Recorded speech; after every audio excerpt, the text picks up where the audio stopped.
Hello and welcome to our special coverage of the Russian invasion of Ukraine. I am Ladi Akiri Dulwale. The headlines. United States leaked intel documents reveal the United States, the United Kingdom and France are among Western countries with special forces deployed in Ukraine. U.S. Defense Secretary Lloyd Austin says all measures will be taken to find who compromised American intelligence documents. Plus,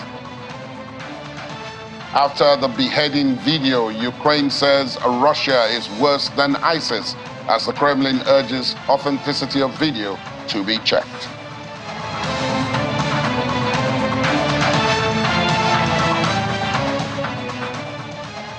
Among the leaked classified U.S. military documents is one that suggests that 97 Special Forces personnel from NATO countries were active in Ukraine during February and March of this year.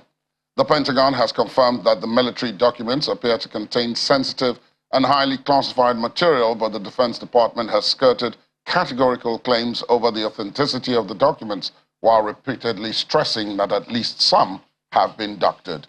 According to the leaked documents, more than half of the Western Special Forces deployed in Ukraine are from the United Kingdom. However, the UK government has not publicly disclosed whether Special Forces have been active in the country since Russia launched its full-scale invasion of Ukraine on February the 24th, 2022. Latvia, a country with a population of fewer than 2 million people, had 17 personnel, the second highest number of Special Forces deployed in Ukraine of the NATO countries. The United States and France had 14 and 15 each, while the Netherlands had 1. The document reportedly does not state where the allegedly deployed forces are located or what they are doing. It is also unclear whether the personnel numbers have been maintained at this level. Meanwhile, U.S. Defense Secretary Lloyd Austin has said that the United States will investigate the recent purported leak of classified documents until the source was found. General Austin, the first senior U.S. official to comment on the leak, said the Pentagon was aware that documents had been posted dated February 28th and March the 1st, but was not sure if there were other documents that had been online before. The U.S. Department of Justice has opened a criminal investigation into the disclosure of the documents.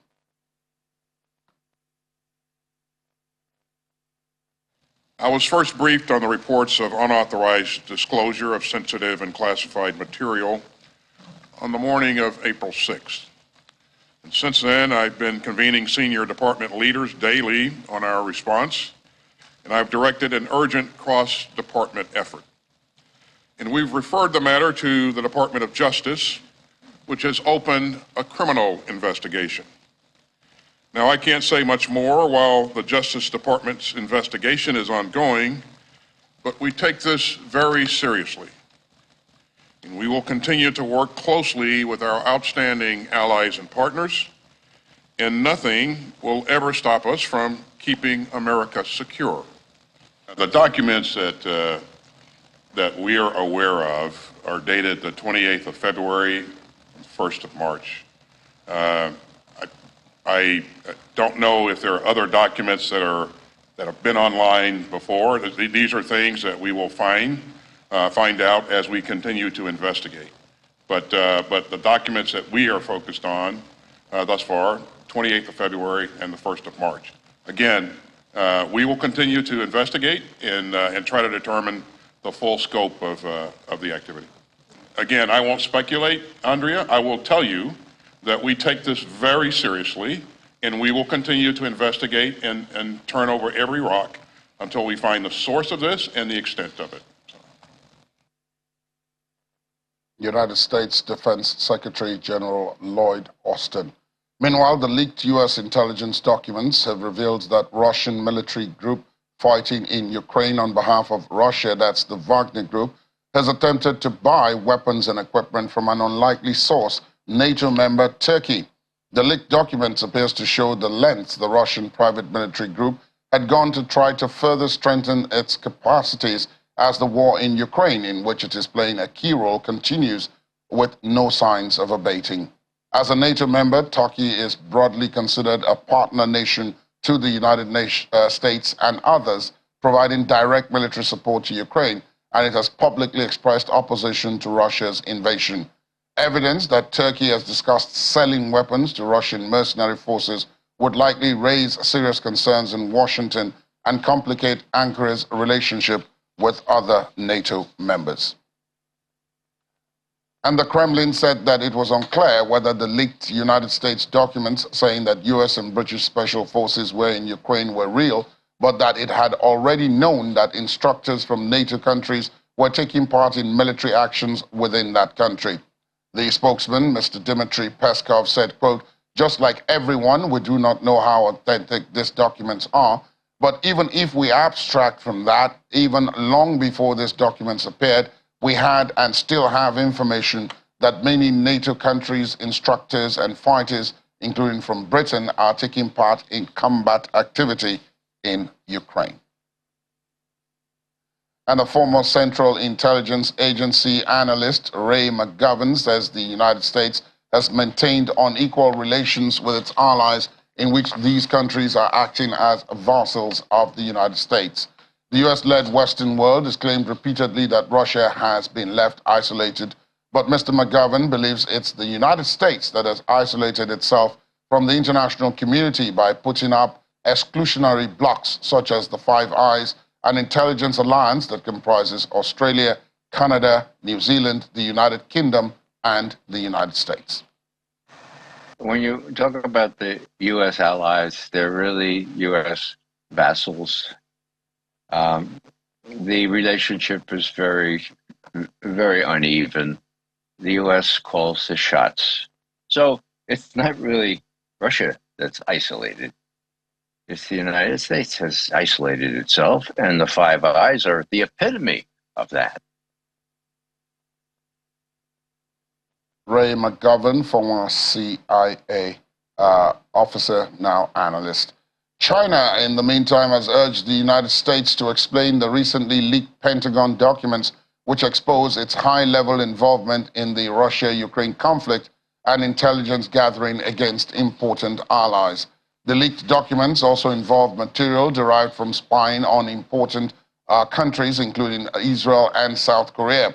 This is not the first time that the U.S. intelligence services have been found to be eavesdropping on allies.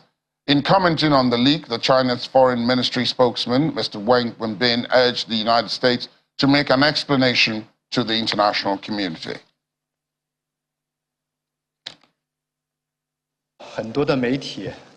Many media outlets have pointed out that the leaked military documents clearly shows that the U.S. is deeply involved in the Ukraine crisis, and that the U.S. has long used its technological advantage to conduct indiscriminate secret theft, eavesdropping and spy on all countries in the world, including its allies. The U.S. side should explain to its international community. We leave the leaked documents for a moment to report that Ukrainian officials have condemned Russian forces after a video circulating on social media appeared to show the beheading of a Ukrainian prisoner with a knife. The footage shows a man in uniform beheading another man who wears the yellow armband used by Ukrainian soldiers. The video is heavily blurred and contains a voice at the beginning which suggests that the victim might have still been alive when the attack began. Moscow has denied in the past that its troops have carried out atrocities during this conflict. Meanwhile, the Kremlin has reacted to the video, calling it awful. Spokesman Dmitry Peskov says the authenticity of the footage needs to be checked. First of all, we need to check the authenticity of this awful footage. Of course, this footage is awful, and first we should check its authenticity. And then we could have a pretext to check whether or not this is true, where it happened, and if it did, where and by whom. But first of all, in the world of fakes that we inhabit, we need to check the veracity of this footage.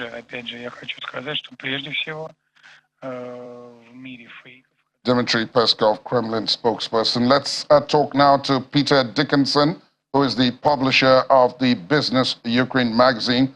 He's also editor at the Odessa Review. He joins us virtually. from the Ukrainian capital, Kiev. Good morning to you, Peter. It's good to see you again, safe and well. Good morning. Pleasure to join you. Right. Let's take a look at these leaked documents. They do appear damaging, and if confirmed, nobody seems to be confirming in actual fact if they're all correct. But the information contained therein is quite damaging, both to the United States, Britain, and its allies. And to some extent, it's damaging to Ukraine as well, because part of the documents show strategy and tactical plans from that country where you are. What do you make of the whole issue? Well, the revelations that are contained, or the information that we find in the leaked documents so far, are potentially damaging for Ukraine militarily. But there's nothing there that is shocking in nature, truly, I think. The documents show that Ukraine is low on certain types of ammunition, that it's low on artillery shells, and that perhaps most importantly, it's low on air defense ammunition, which would suggest potentially serious weaknesses that Russia could exploit. It also shows that there are, it also provides details, rather, of Ukraine's preparations for what we expect to be a major spring offensive, which could begin in the coming weeks, which has been planned for a long time. And obviously, these details could help Russia to prepare in advance, to have an idea of what to expect, where the blow may come, and to prepare accordingly. So there is potential for it to be damaging in that respect.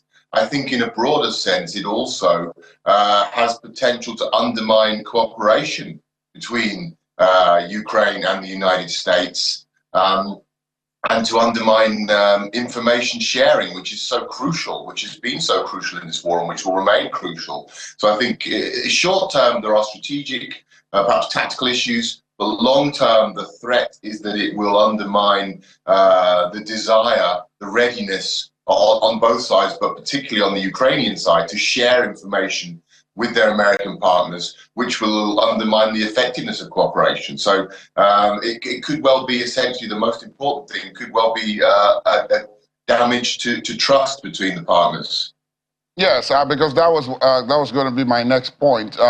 One of the documents does appear to show that the United States, in particular, had been eavesdropping on some of its allies. I'm sure you remember that not too long ago there was that diplomatic row over revelations that Angela Merkel, who was Chancellor of Germany at the time, and Emmanuel Macron's phones had been tapped and their conversations eavesdropped upon. And for quite a while, that tended to, introduce a fly into the ointment between relations between the U.S. and indeed Germany and France to some extent. Now, we hear that the same thing has been happening with Volodymyr Zelensky, president of Ukraine, just to mention one person.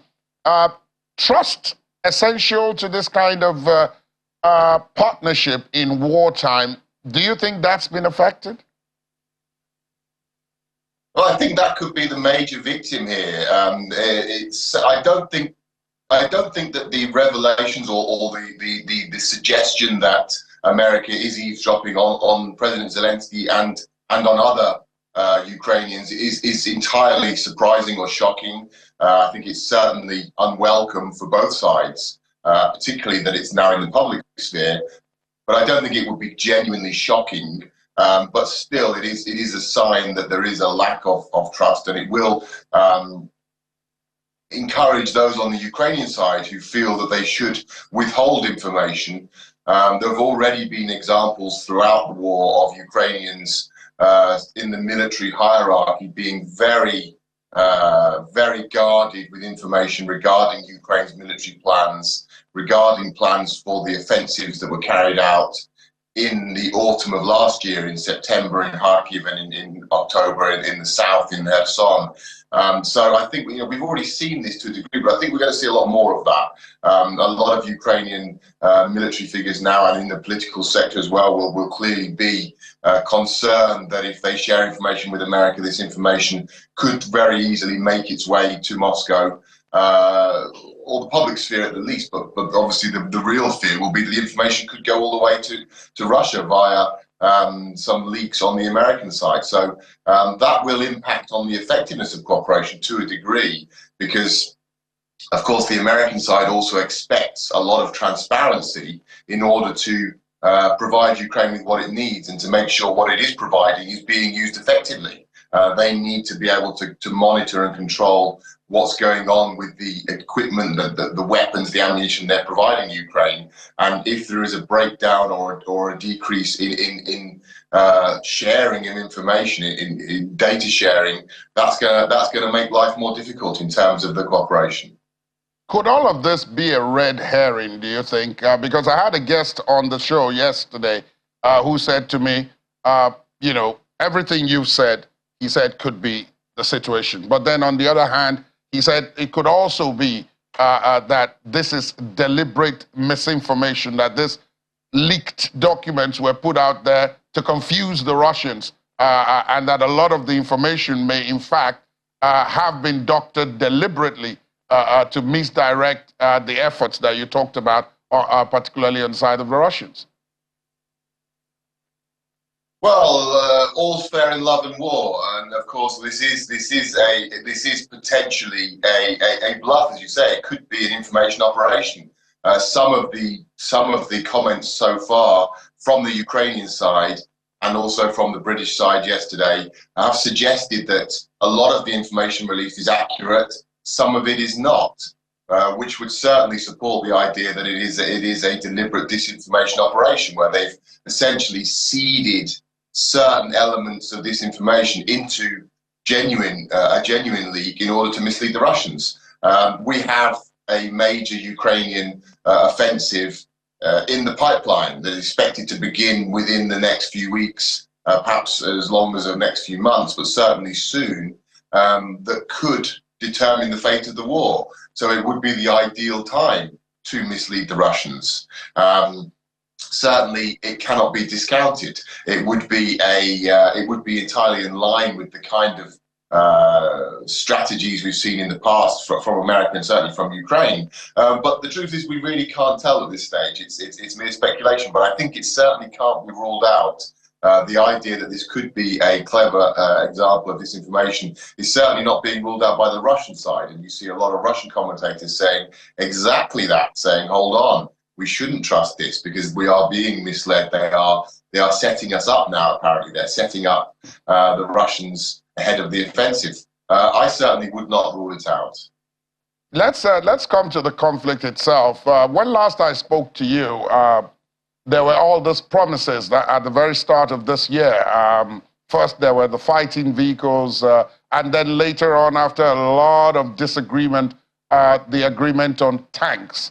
But some of the security specialists I spoke to at the time had indicated that, look, even with the decision to give these tanks and the fighting vehicles, that transfer was not altogether imminent.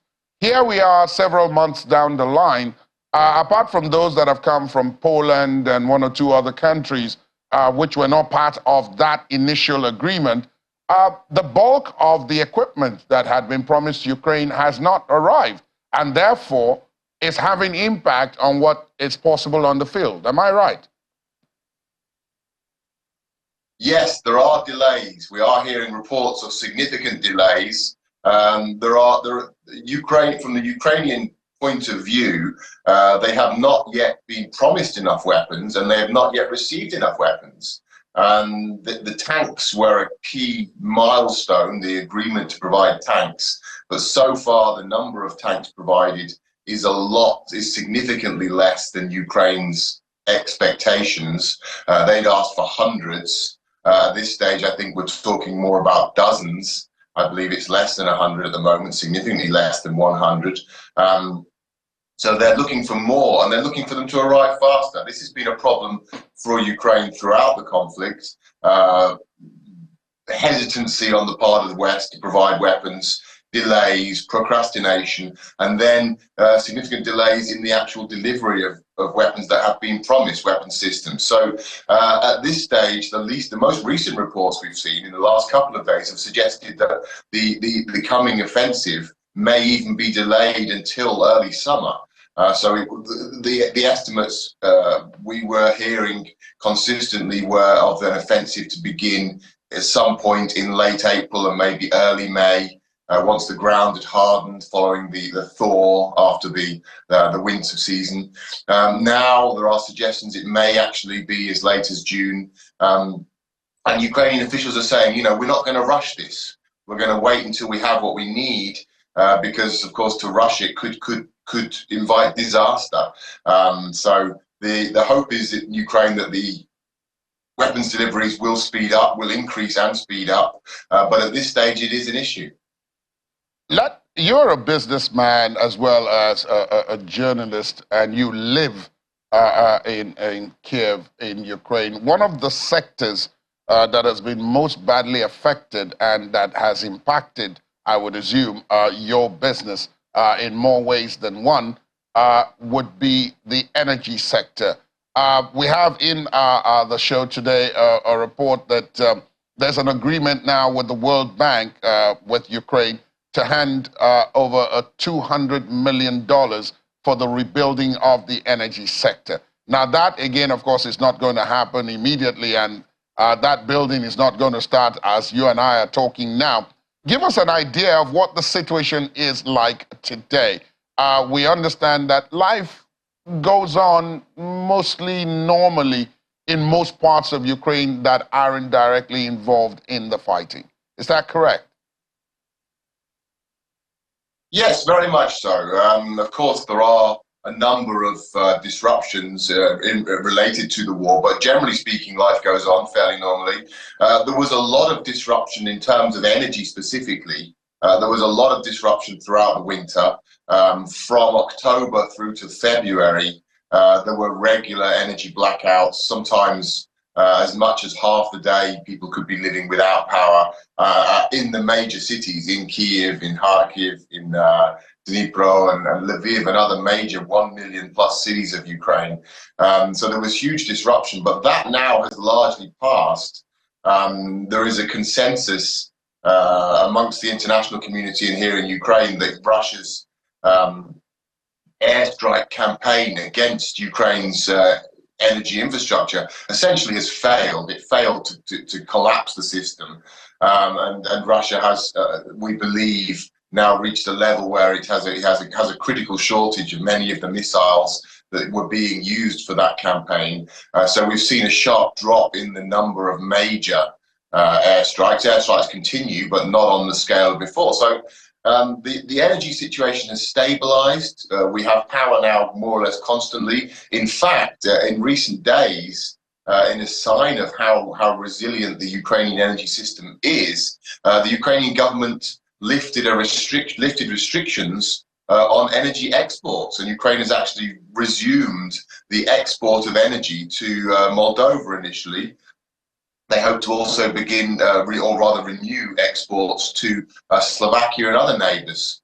So this gives you an idea of how comfortable or confident the Ukrainian authorities are. Clearly they feel they don't now have to save everything. That restriction was imposed in October due to the Russian campaign, the airstrike campaign. So clearly the Ukrainian authorities think the energy system now has proved itself durable and resilient, and they now have enough of a sense of confidence to begin exports even.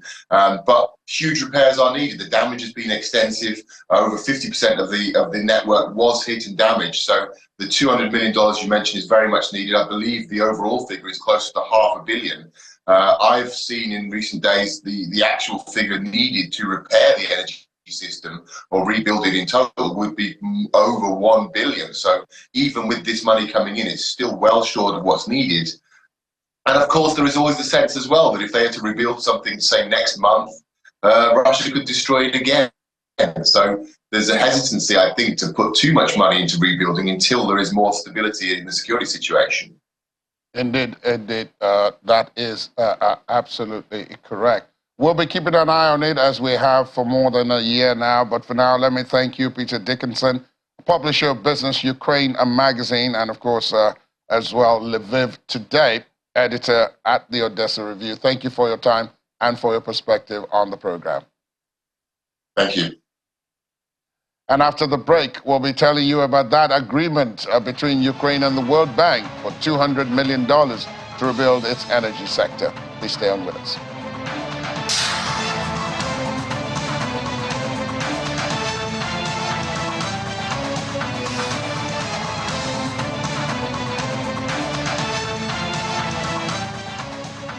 Thanks for staying with us. Welcome back. Ukrainian Prime Minister Denis Shmyhal has secured a $200 million loan from the World Bank to help rebuild Ukraine's energy sector. He posted on his social media page, which reads, "Today we signed the agreement with the World Bank VP Anna Zherde to provide an additional $200 million to restore the power system in Ukraine after a meeting in Washington. We are also preparing to implement a military risk insurance project for foreign investors. Grateful for the support for Ukraine's recovery." Mr. Shmyhal said Ukraine would begin rebuilding damaged areas this year. And back in Ukraine, the President Volodymyr Zelensky called for a moment of silence to honor those whose lives had been lost in the conflict. Mr. Zelensky addressed the spring meetings of the International Monetary Fund, which took place in Washington, D.C., via a video link. Please, would you please, I ask you now to honor with a minute of silence the memory of the Ukrainian soldier whose death the world saw yesterday, and the memory of all of our people whose lives were taken away by the Russian invasion. Please.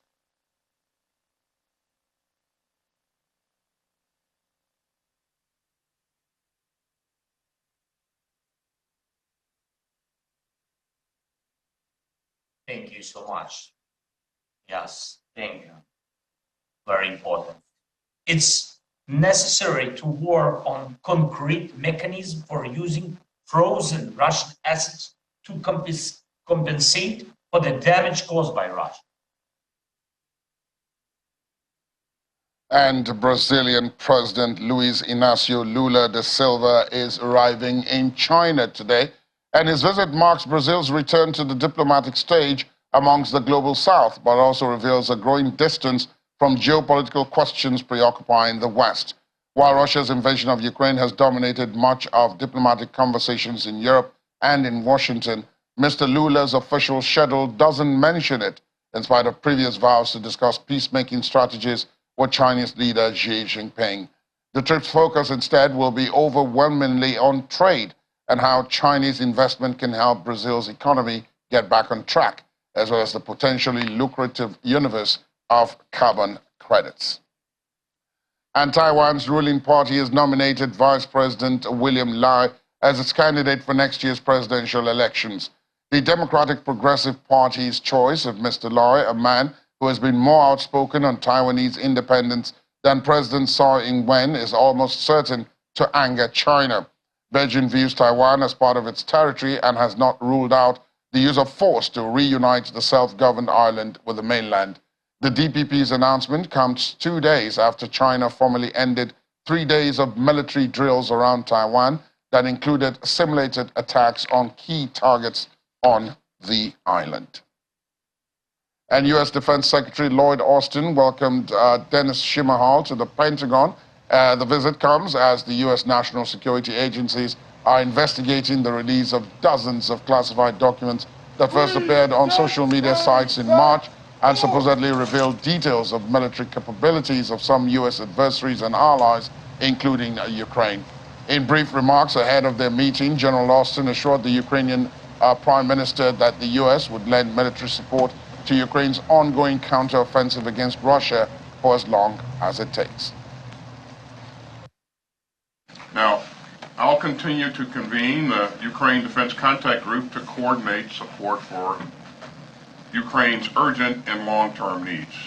And we'll continue to swiftly deliver security assistance through procurements and from our own stocks as well.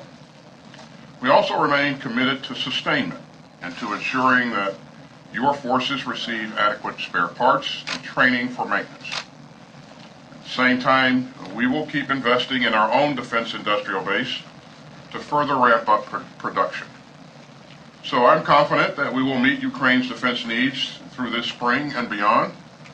And as the President has repeatedly made clear, we will stand by Ukraine for as long as it takes.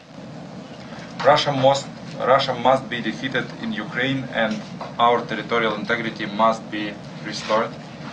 That is the only guarantee for a lasting peace, and this will be the best guarantee for security of whole Europe and the whole world.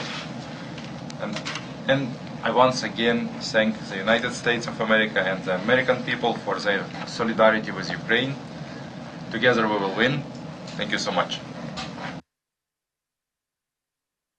Let's talk now to the head of Department of History and Strategic Studies at the University of Lagos, Professor David Awurawo, who joins us virtually from there.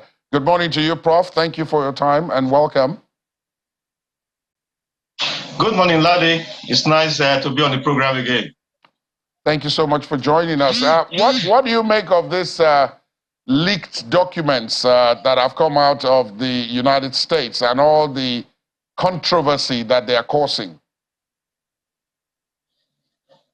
Well, it's unfortunate because the leaked documents are in the interest of Russia. They are damaging to Ukraine. They are damaging to the United States. They are damaging to Europe. So, from the point of view of the efforts, the war efforts of Ukraine and then the EU and the United States, the documents are damaging, and it's unfortunate that the leak took place, and it may impact, the direction of the war one way or the other. We just hope that the impact will not be that extensive. But the documents are damaging. That is just the summary. Let's look at a couple of geopolitical trends, shall we? In history, the West had always taken the side of the capitalist ideology and talked about democracy, what some people would describe as Western-style democracy, because there are other definitions that have since come out about democracy down history. But there are so many others on the other side who have said, well, not everybody is headed down that road. And that has always been the source of world conflict. Now, given what is on the ground now, Ukraine frames this war not necessarily as one for democracy, but as one for sovereignty, territorial integrity, and the ability to determine the path that it wants to choose. Some people will call that democracy. But then others will point to the fact that in the past, the West had not always supported that line of action depending on its own interests.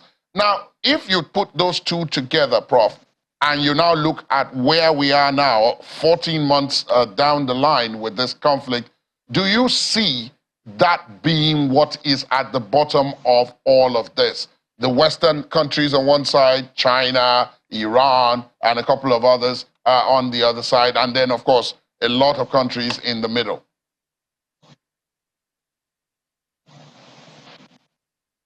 Well, when we carefully examine the causes of the war and how the war, began, and the sides now to the war, it is clear that there are many underlying factors responsible for the outbreak of the war. You are right. There is the ideological dimension, capitalist West versus maybe socialist Russia, the liberal West versus the not so liberal Russia-China axis, the democratic, quote unquote, West, and the authoritarian and absolutist Russia, and then China, that other axis. So there are these, issues, in the outbreak of the war, and they are played out in how countries have aligned themselves, supporting one side or the other in the war.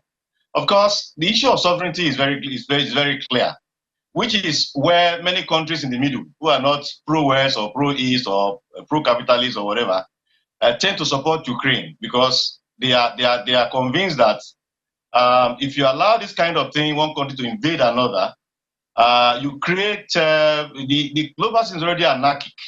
You make it more intensely anarchic, in which any country that perceives itself to be strong will attack a weak country and then disrupt the global system. So there are countries in the middle who are not so pro-West as such, and then not aligned to the East as well, but are concerned with global peace and know that respect for the sovereignty of states is a cardinal issue in the maintenance of global peace and security. And those countries have tended also to support Ukraine in this war. And so they are, it's multifaceted, multidimensional. There's ideological, there's economy, the issue of sovereignty, and other considerations in the way this war has played out, and the way countries have taken sides in the course of the war. But there are those who have pointed out, Prof., and I'm sure you as a professor of history would know this better than most of us, that this issue of the strong attacking the weak was not initiated by Russia. Down history, those who are in the Western alliance now were the ones who started this, and those who point to that go back in history and point out several examples of countries like the United States and the United Kingdom, going into other countries when they felt their strategic interests were threatened, and that Russia and to a lesser extent China, when it comes to Taiwan, have simply picked up the lessons that these other people, had exhibited in the past, and that therefore there's a sense in which you are tending to blame those who learned from you. That is, the teacher blaming the student for learning the lesson too well. Is there any basis for that assertion? Certainly there is. But I would like to refer to one of the last songs, "Teacher, Don't Teach Me Nonsense." When the United States, Britain, and all the other countries invade, we also condemn them. When the United States invaded Iraq in 2003, countries like France stood against the United States, and we supported France and the other countries at that time. That the so-called weapons of mass destruction that the United States used as a pretext to invade Iraq was not established. And now we have vindicated. It is clear now that the invasion was, not well thought out. So what the issue is, what is bad, right? When the United States, Britain, and all the other, great powers do it, they are condemned the same way as Russia's invasion of Ukraine now is condemned. So the fact that these other countries have done it in the past, they see do it once in a while at this time, does not make it right. When they stand to condemn it, we stand with them. When they do it, another country stand to condemn them, we also stand with those other countries. That is how it is. It is bad for the global system. It creates instability. It disrupts the peace of the international system. It affects the economy negatively, as you can see now from Russia's invasion of Ukraine in the past 1 year or so. So it's a case of what is bad is bad. The fact that these other countries did it in the past is not a justification for, oh, you did it before, it is bad, so we must do it now. It's not necessarily so bad now. No, it is bad for the global system because it disrupts the stability, of the entire structure. Was one other place where, what you have described as being bad now seems to now slowly become inevitable is in China versus Taiwan. Over the last weekend, we witnessed the Chinese drills around the island, and this time they didn't really hide, the intention of those drills. It was to intimidate and show Taiwan that at any point in time, should they decide, they can take over that island. But more broadly speaking, there's a historical analogy to this as well, which is where China is claiming that there's nothing really like Taiwan. It is a part of China. We've heard that argument more recently between Russia and Ukraine, where the Russian president said, in reality, there's really nothing like Ukraine. You know, it had always been part of Russia. Again, history tells us that it repeats itself severally. Are we about, perhaps, you know, to see a repeat of history in the case of China, Taiwan, particularly because the man who has just been nominated to succeed the current president there is very, very critical of China and has not hidden his dislike of the country's leadership?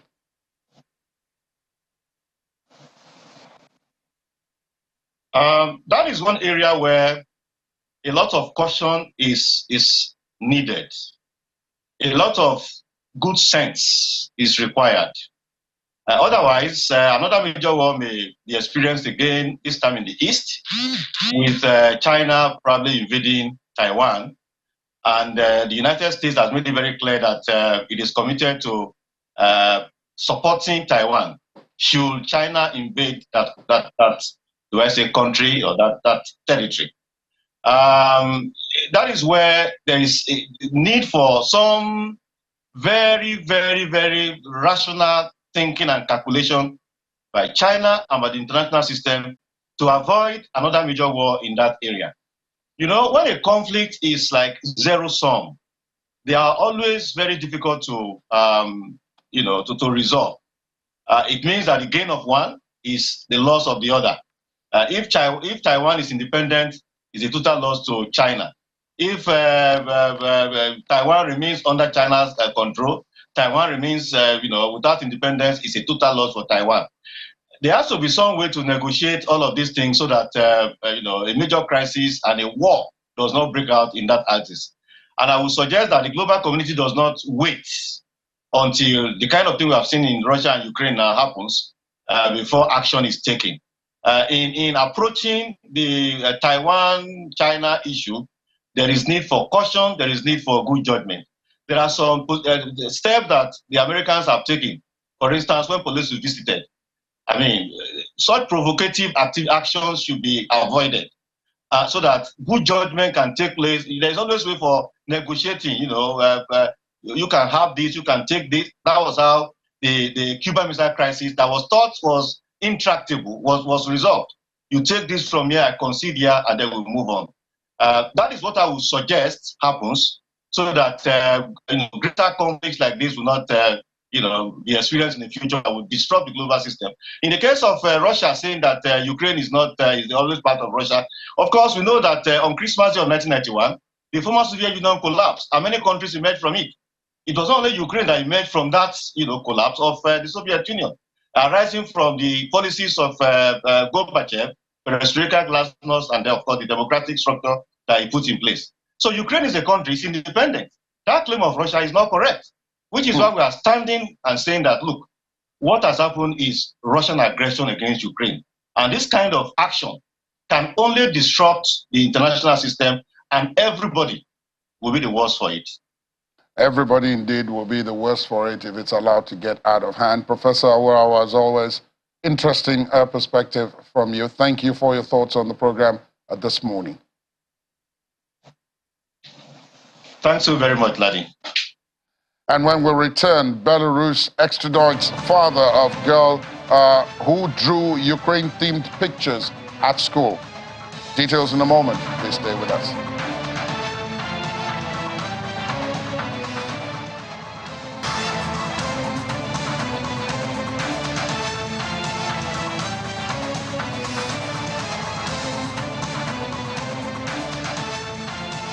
Thanks for staying tuned. Welcome back. Laddie Williams joins me at this point to take a look at the business side of things.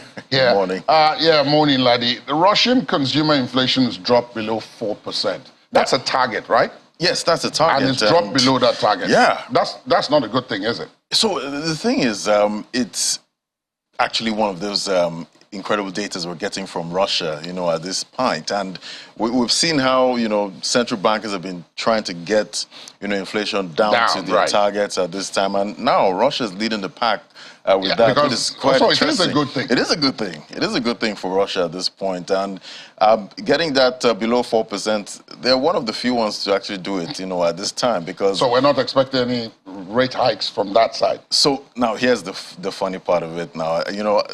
They've been, the central bank in Russia, they've been quite hawkish, for a while now, trying to, bring inflation down. Even though they've gotten it below, the target at this time, they still believe that the central bank governor still believes that inflation can spike, more than this, going forward. Right. So the indications they're going to remain, hawkish at this time. We've seen how, the Russian ruble has lost a lot of power, this time, even, after being the best performing currency in 2022. So all of that, the strengthening, helped reining inflation.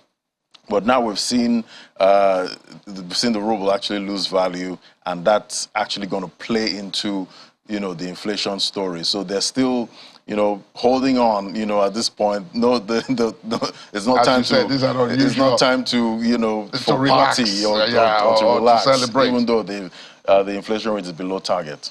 Now the ruble has dropped also. There's been a plunge. We discussed that earlier this week. Exactly. And the central bank's been explaining what's behind that. Yeah, it's a big drop since the price, the cap on their oil, about 25% drop. That's what we've seen in the ruble, and after being the best performing currency in 2022. So that's the thing about these markets. It's good today. Tomorrow might not be that so that great.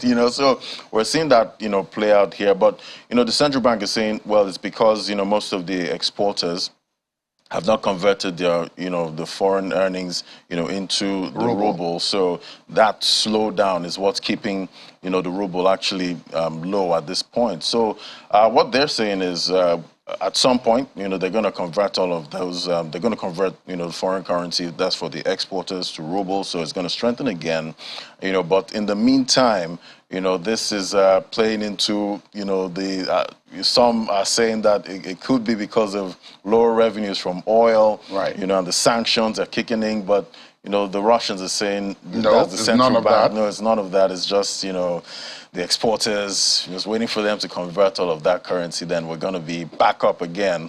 Maybe the best currency in 2023. The way you talk about contrasting fortunes, I mean, in the United States, the CPI has risen just 0.1%. Yes, on a month-to-month basis. Which is, and is expected to just grow 5% from a year ago. Yes. But they were slow on the uptake with it being hawkish.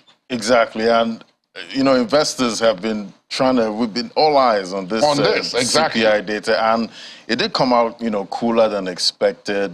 Analysts were expecting about 0.2% on a month-to-month basis, but it came out at 0.1.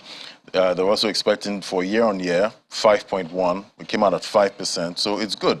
We're getting good inflation data at this point. So investors are like, okay, so maybe the central bank is going to slow down on the rate hikes, but apparently not so, because the minutes from the last meeting, is out also. It came out yesterday, and the U.S. Fed did say that with the banking crisis, that happened earlier this year, there's a chance of a recession in the U.S., this year. So that kind of and this doesn't change that, right? Yeah, so at the end of the day, this inflation data is celebrated, is slowing, but at the end of the day, there's still issues. So investors are still worried about that, and that's why we saw the markets actually plunge yesterday in the U.S., because at the end of the day, still afraid of that big R word, recession. Indeed. That is it. Thanks, Laddie. Of course, there's more to this, so Laddie and the crew will be on A Business Morning after this show, and later on Business Incorporated. You want to see how this data has fed into markets right across the world? Do watch after that. Thanks, Laddie. Thank you. And finally on the program, Belarus has extradited a Russian father who was separated from his daughter and sentenced to 2 years in prison after she drew a Ukraine-themed picture at school. Alexei Moskilyov, a 54-year-old single father from the town of Yefremov, south of Moscow, fled house arrest in late March, just before a Russian court handed him a 2-year sentence for discrediting the Russian army. He was later detained in neighboring Belarus. The case has garnered national attention as Moscow cracks down on criticism of its offensive in Ukraine. Mr. Moskov first came to the authorities' attention last year after his daughter Maria drew a picture at school showing missiles next to a Russian flag heading towards a woman and child standing by a Ukrainian flag. That's our program this morning. Thanks for being with us. My name is Ladi Akri Dodwale. Do have a great day ahead.